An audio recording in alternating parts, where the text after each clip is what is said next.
So I, female, 34, just got served with emergency custody papers from my ex-husband Robert, male 36, claiming I'm an alcoholic who regularly endangers our kids, Olivia 11 and Ethan 7. I was so shocked when I read that. Like, what the actual? I maybe have 2 to 3 glasses of wine per week, always after the kids are in bed or when they're with their dad. I'm seriously still in shock. Some background. Robert and I were married for 13 years after meeting in college. We divorced about 18 months ago when he left me for his coworker Bonnie, female, 29. The divorce was pretty messy at first, but we eventually settled into a decent 50-50 custody arrangement that was working fine. At least I thought it was working fine. We've been civil at drop-offs and actually text about the kids without fighting. I've tried really hard to make this work for Olivia and Ethan's sake. I've been working at the same dental practice for 9 years as a hygienist, and I got promoted to lead hygienist a couple months ago. It's mostly the same job, but I have to do inventory sometimes and train new people, which occasionally means staying late. I'm wondering if this is part of why he's doing this now. Like he's mad. I'm not just sitting at home when the kids are with him. I guess I should mention I finally started dating again like 3 months ago. Nothing serious at all. I've been on maybe 4 first dates and only 1 second date with this guy Mark, who seems nice, but I don't know. My sister Anna has been pushing me to get back out there forever, and I finally gave in. I haven't told the kids yet because I don't want to introduce anyone unless it gets serious. Maybe that was a mistake. Should I have told them? Anyway, I got home from work yesterday and found these papers saying Robert is filing for emergency custody because I'm supposedly endangering the kids with my alcoholism. I thought it was ridiculous at first, but then I read his evidence and I'm freaking out because it looks bad if you don't know the context. His evidence includes photos of me with wine glasses at my sister's birthday party, 1 glass of wine the whole night. Pictures from my friend Megan's wedding where I'm holding champagne for the toast. Statements from his friends claiming they've seen me intoxicated at school functions. Complete lie. My grocery delivery records showing alcohol purchases. Some were for hosting my monthly book club. Some were gifts for coworkers. And yes, occasionally a bottle of wine for myself that lasts like 2 weeks. I've noticed Olivia has been acting weird lately. She's been asking me strange questions about what I'm drinking, even when it's clearly just soda or water. Last week, I caught her taking a picture of our refrigerator when she thought I wasn't looking, and she's been super secretive about conversations with her dad, which isn't like her at all. Ethan seems normal, but he's only 7 and probably wouldn't pick up on this stuff. I always thought I was an open book with my kids, and we tell each other everything. That's why this hurts so much. I haven't told them about the dating thing yet, but that's different. And I've never badmouthed Robert to them. He's not even that involved of a dad usually. He's missed like half of Ethan's soccer games this season and forgot about Olivia's science fair until the last minute. Then I had to stay up until midnight helping her finish her project that she brought to his house. But whatever. The weird thing is, Robert has suddenly been super generous with the kids lately. Olivia got a new phone for no reason. Ethan got some expensive video game thing, and apparently they've been getting crazy late bedtimes at his house. I actually thought maybe he was finally stepping up as a father, but now I'm wondering if he's been bribing them or something. So yesterday, I confronted him at pickup. The kids were already in my car, so I went over to his window and asked him what the custody filing was about. He had this smug look and said he was just concerned about the kids. I told him I rarely drink and he knows it, and he said the evidence suggests otherwise. When I asked what evidence, he said the kids have told him things, which made me furious because he's obviously manipulating them. I asked if this was about my promotion, since it sometimes requires me to work evenings, and he claimed he's only thinking of the children. The whole time Bonnie was sitting in the passenger seat with this little smirk on her face. Then he said, "We'll let the judge decide," and drove off. I was shaking so bad I had to sit in my car for like 10 minutes before I could drive home. The kids kept asking what was wrong, and I had to pretend everything was fine. I called my attorney, Lisa Morales, first thing this morning, and she's helping me gather character references from my coworkers, the kids' teachers, our neighbors, etc. She says we have a good case since there's no actual evidence of a drinking problem, but I'm still terrified. What if the judge believes his lies? The court date is set for 2 weeks from now, and I'm having panic attacks thinking about it. What makes this even worse is my father was actually an alcoholic who died from liver failure when I was in college. Robert knows this. He knows how devastating that was for me and how careful I've always been with alcohol because of it. The fact that he would use this against me is just, I can't even put it into words. I just don't understand why he's doing this now. The custody arrangement was working. Is it about child support? I don't even ask for much. Is Bonnie pushing him to do this? She's always made comments about wanting to be a real mom to my children. I just don't get it. Has anyone dealt with something like this before? What should I be doing to prepare? I'm so scared of losing my kids over completely fabricated accusations. Edit. Wow, this blew up overnight. Thanks for all the supportive comments. To answer some questions, no, I've never had any issues with alcohol, not even in college. After watching what it did to my dad, I've always been extremely careful. I literally have like 1 glass of wine a few times a week, if that. Several people asked about Robert's drinking habits. He actually drinks way more than I do. He usually has a beer or 2 every night from what the kids have mentioned. Nothing excessive, but definitely more than me. Someone asked if I think the kids are being coached. Yes, I absolutely do now, especially Olivia. She asked me last week, "Do you think you drink too much, Mom?" out of nowhere while I was making dinner and drinking water. I was so confused at the time. About the timing, yes, my promotion did come with a small raise. The child support hasn't been adjusted yet, though. And yes, Robert and Bonnie recently bought a house together, so maybe they're struggling financially. Still seems extreme to make up all this. For those suggesting I get cameras, that's a good idea. I'm going to ask my attorney about that today. And no, I've never kept a journal or documentation of our interactions. I honestly thought we were past the worst of it and didn't think I needed to. Lesson learned. I'm documenting everything now. Now for the first update. First, thanks to everyone who commented on my last post. Your support has honestly been the only thing keeping me sane this week. I've been too overwhelmed to respond to everyone individually, but I read every comment and it helped more than you know. So we had our first court hearing yesterday, and it was, God, I don't even know where to begin. It was horrible. I thought this would be straightforward since I know I don't have a drinking problem, but Robert's lawyer came prepared with what looked like evidence that made me look terrible. The hearing was at 10 a.m. I got there early because my attorney Lisa said first impressions matter. I wore my most professional outfit and tried to look calm even though I was falling apart inside. My sister Anna came with me for support. Robert showed up right at 10 with his attorney, and Bonnie was with him too, which just, She had no reason to be there except to smirk at me. The judge starts by reviewing the emergency petition. My heart was pounding so hard I could barely focus. And then Robert's lawyer starts presenting their evidence, and my stomach dropped. They had video of me supposedly drunk at a restaurant with the kids. I couldn't process it.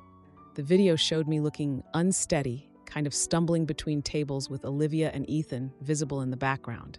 They had multiple clips like this. I was sitting there thinking I was losing my mind because I know I've never been drunk around my kids. Ever. Side note, the courthouse is the same one where my parents' divorce was finalized when I was 15. Sitting in that same waiting area 19 years later as the defendant was just, I can't even describe how awful it felt. I kept having weird flashbacks to being there as a teenager. The judge seemed really concerned by the videos. She kept looking at me with this expression that made me feel guilty. When they showed the clip of me supposedly stumbling while the kids were nearby, I saw her write something down. When it was our turn, Lisa presented my work records showing I've never missed a day. Character witnesses, including my boss, Dr. Thomas, who talked about how reliable I am, thank God for him seriously, and I offered to take regular alcohol tests. Lisa did a good job pointing out problems in their evidence, but honestly, I could tell the judge was still concerned. At the end, Judge Henderson scheduled a follow-up hearing in 3 weeks to allow time for more evidence collection. She's ordering a home study and interviews with the kids. The thought of some stranger coming to evaluate my home and question my children makes me feel physically sick. Lisa says this is standard procedure, but I feel like I'm living in a nightmare. I've been a mess since the hearing. I've gotten rid of every drop of alcohol in my house, not that there was much to begin with. I even declined to go to my friend Megan's birthday dinner last weekend, because I was terrified of being photographed anywhere near alcohol. I'm basically becoming a hermit except for work and kid stuff. But something weird happened 2 days ago during pickup. Ethan was having some asthma issues, and I was checking if he had his inhaler. He mentioned that his dad reminded him about it after putting away his secret phone. I didn't react, but my mind was racing. Lisa had warned me about not doing anything that could appear confrontational, so I've been super careful to be polite and follow all the custody rules exactly. But a secret phone? That seemed really suspicious. I'm not the type to snoop, but I started paying more attention to patterns in Robert's behavior, like how he's always texting on his regular iPhone when I see him. But Olivia mentioned once that her dad has different ringtones for different phones, which didn't make sense to me at the time. Yesterday was my day to pick up the kids from Robert's house. Here's what happened. I got there at 6 p.m. like usual. Robert answered the door while on a work call. The kids were getting their backpacks ready. Ethan suddenly realized he forgot his inhaler upstairs in his bedroom. Robert was still on his call and looked annoyed, so I offered to run up and grab it since Ethan was wheezing a bit. While I was in Ethan's room looking for the inhaler, I noticed a charger cable that didn't match Robert's iPhone. It was an off-brand Android charger. I heard Ethan coughing downstairs, so I quickly looked around but didn't find anything, just the cable. On my way back downstairs, I noticed something sticking out from under the couch cushion, just the edge of what looked like a phone case. Robert was still on his call in the kitchen. I pretended to drop my keys near the couch, and when I bent down, I confirmed it was definitely a phone, not the iPhone he always uses. I quickly took out my phone, pretended I was checking a text, and took a couple pictures of the hidden phone. Robert came back just then and looked super nervous seeing me near the couch. I just said we found the inhaler and left with the kids as fast as possible. When I got home and looked at the photos, I realized I needed to see what was actually on that phone. The opportunity came 2 days later when Olivia forgot her science project at Robert's. She was worried because it was due the next day, so I texted Robert and he said I could come pick it up. When I got there, he was having some work crisis and was locked in his home office on a call. He just waved me toward Olivia's room to get the project. The house was empty. As I passed the living room, I checked, and the phone was still there under the cushion. With Robert distracted in his office, I quickly grabbed it. The phone wasn't password protected. I couldn't believe what I found. There were videos of Robert clearly wasted with the kids present. In one, he can barely stand up straight while Ethan is asking him for dinner. Texts arranging what looks like cocaine purchases from someone saved as T-Man. Conversations with Bonnie about building a case against me and how they needed to document Catherine's drinking problem to get custody. But the most shocking thing, that restaurant video they showed in court. I checked the metadata, and it was filmed on October 12th, a day I was working a double shift at the dental office. I have time cards and patient records proving I was at work all day. There were also videos of Robert coaching Olivia on what to say about my drinking, with promises of a new iPad if she helps with the custody case. I feel sick just typing this out. I quickly forwarded all this evidence to myself and put the phone back where I found it. Robert was still locked in his office when I left with the science project. I'm so angry I can barely function. He's been manipulating our children to lie about me while he's the one with an actual substance problem and cocaine around my kids. But I'm also scared. Lisa says we have to be careful how we present this evidence because of how I got it. She's working on a strategy for the next hearing, but says we have a strong case. I'm terrified about what happens next. The final hearing is in less than 2 weeks. I'm trying to stay calm for the kids, but inside I'm a wreck. Lisa seems confident now that we have this evidence, but I'm still afraid the legal system will somehow fail us. The worst part is seeing how this is affecting Olivia and Ethan. Olivia has been so quiet lately, and I caught her crying in her room yesterday.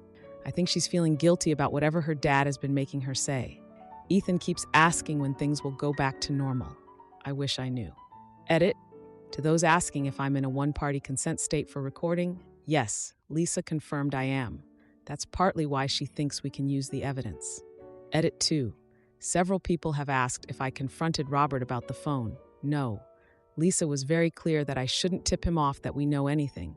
The plan is to surprise him at the hearing. Edit 3. For everyone concerned about the cocaine, Yes, I am absolutely terrified about that. Lisa is already talking about drug testing as part of our counter petition. I had no idea he was using anything beyond alcohol. Edit 4. To clarify about the restaurant video, it shows someone who looks like me stumbling around, but it's clearly been edited or something because I was at work that entire day. I have multiple witnesses, time cards, and patient records to prove it. Now for the second update. So yesterday was our final hearing. And oh my God, you guys, I don't even know where to begin. I've been trying to process everything for the past 24 hours, and I'm still in shock about how it all went down. First, thank you to everyone who commented on my previous posts with advice and support. I seriously read every comment like 5 times. Special thanks to the people who suggested documenting everything. That turned out to be crucial. And to the person who suggested I talk to my boss about testifying, you literally saved me. Okay, so the hearing was scheduled for 9 a.m. I barely slept the night before, maybe 2 hours tops, and felt like I was going to throw up all morning. My sister Anna came over at 7 to help me get ready and basically forced me to eat something. I was so nervous I couldn't even button my blazer properly. And of course, I spilled coffee on my shirt right before leaving, because that's just my luck lately. Got to the courthouse at 8:30 and immediately had to run to the bathroom because I thought I was going to be sick. I wasn't, just pure anxiety. And guess who I ran into in there? Robert's mother. Of all the people, I haven't seen her in over a year. And there she was fixing her makeup like this was just a normal Tuesday. I was frozen for a second, like literally couldn't move. But she actually gave me this weird, sad smile and said, "Good luck today, Catherine." Then as she was leaving, she said something super strange. Robert was always his father's son, and just walked out. That comment totally threw me because 1, she's never particularly liked me, and 2, Robert's dad is, well, not a great person. He's controlling and had his own issues with alcohol that the family never talks about. Robert always claimed he was nothing like his dad, so that comment was just weird timing.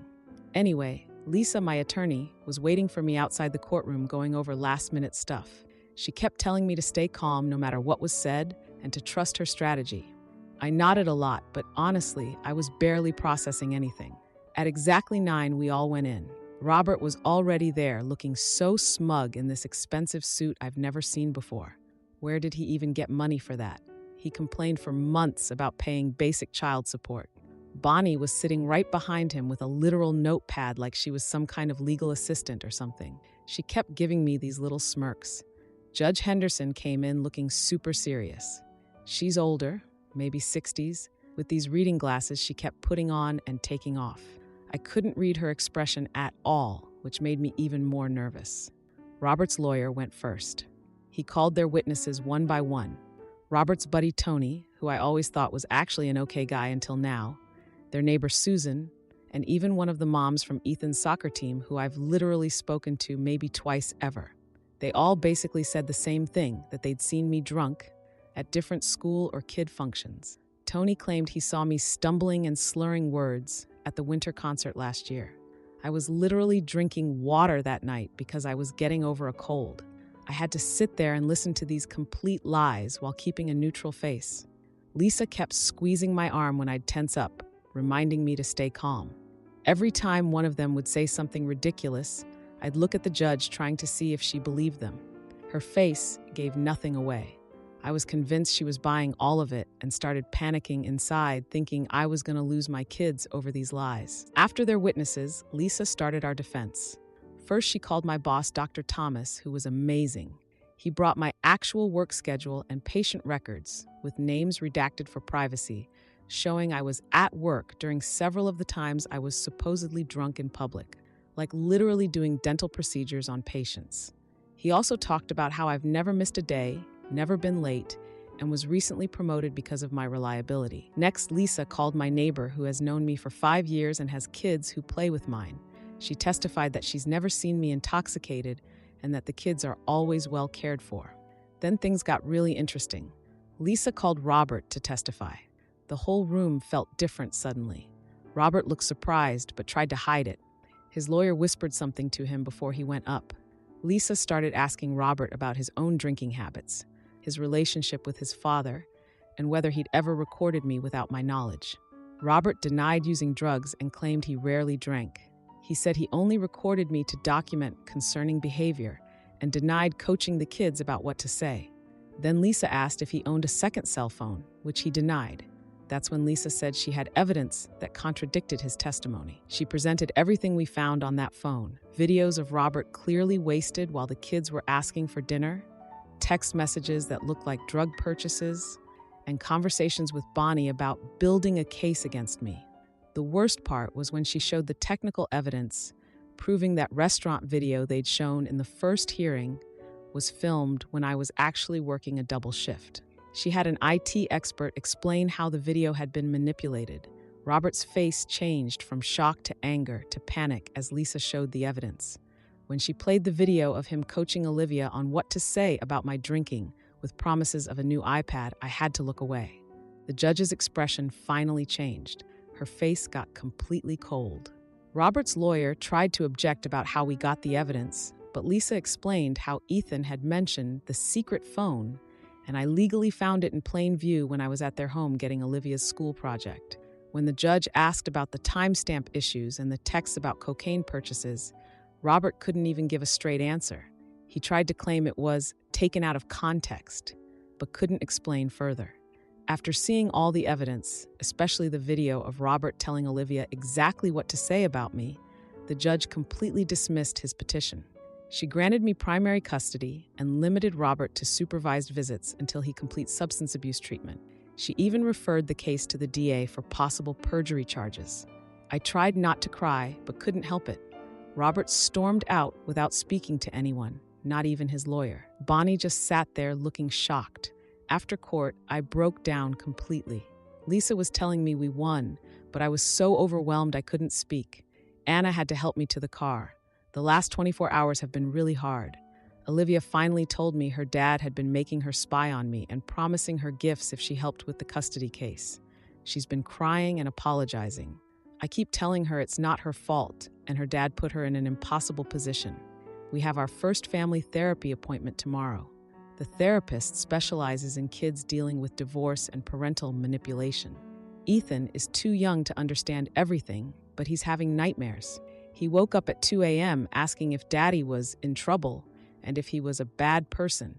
I just held him and told him his daddy made some mistakes, but still loves him. Robert texted me this morning saying he's starting treatment and wants to explain his side. I didn't respond. His mother called asking to see the kids. I'm not sure what to do about that yet. I'm relieved, but also sad. I'm glad the truth came out and the kids are safe, but I'm heartbroken that they've lost their image of their dad.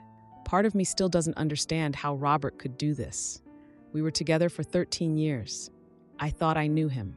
Looking back at his father's issues, maybe I should have seen the signs. Some of our mutual friends are already choosing sides. My phone has been blowing up with people asking for the real story. I'm just ignoring most of it for now. Lisa says the court will schedule a follow-up hearing in about 90 days. She's working on a more permanent custody arrangement that will still allow Robert to be in the kids' lives if he completes treatment. Because despite everything, I do think they need their father. Thank you again to everyone who supported me through this nightmare. Your advice helped more than you know. Edit. Wow, woke up to hundreds of comments. I'll try to answer some common questions. Several people asked about the cocaine. Yes, I was completely shocked about that. I had no idea he was using drugs at all. In hindsight, there were some weird behaviors, sudden mood swings, staying up all night sometimes, but I honestly just thought that was stress or maybe related to his relationship with Bonnie. About the legal consequences, I don't know yet if the DA will pursue perjury charges. Lisa says they sometimes don't bother in family court cases unless it's extremely egregious, which this might be. For those asking about Bonnie, I have no idea what's going on with them now. My sister drove by their house yesterday, I know, and said his car wasn't there, so maybe they're fighting. I honestly don't care as long as she stays away from my kids. To the person who asked if I've seen the therapist before, no, she's new to all of us. She was recommended by Lisa and specializes in high-conflict divorce situations. About Robert's mom, she texted again asking to take the kids for ice cream this weekend. I'm conflicted because she's always been pretty cold to me, but she's still their grandmother. Might let her see them with me present. And yes, for those concerned about Olivia, we're keeping a very close eye on her. She's showing a lot of guilt and confusion. I'm looking into individual therapy for her, in addition to our family sessions.